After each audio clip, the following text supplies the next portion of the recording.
is from my colleague, Dr. Carrie Made, who's been in touch with fertility clinics. They've never seen anything like it.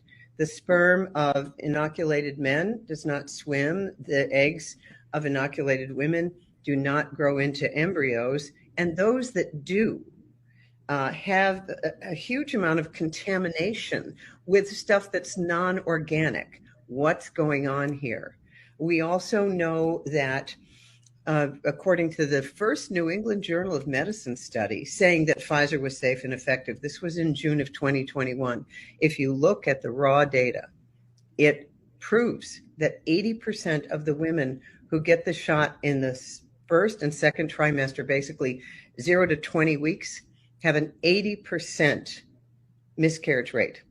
Now, the miscarriage rate, just baseline, is 1 in 6.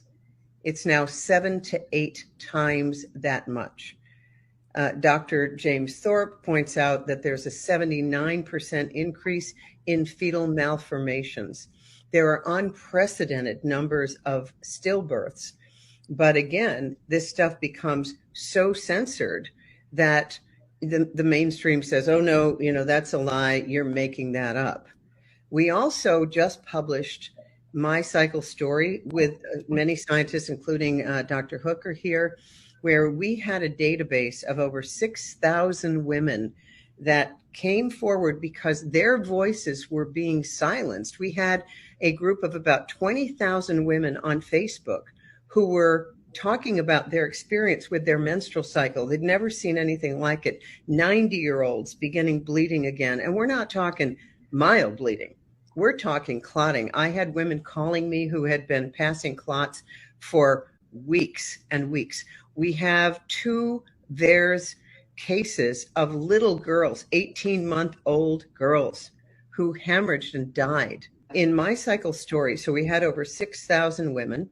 Then we looked at the baseline rate of what's called a decidual cast shedding, passing a decidual cast. That is where the entire inside of the uterus just is shed all at once as a piece. It looks just like a plaster cast of the inside of the uterus.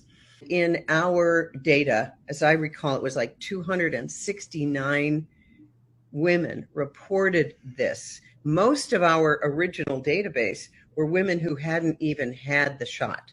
It's doing something to the coagulation pathways in the body. That is just the tip of the iceberg. I keep thinking, when these young women realize they will never be able to get pregnant because they had that shot, I mean, the horror of it is unimaginable.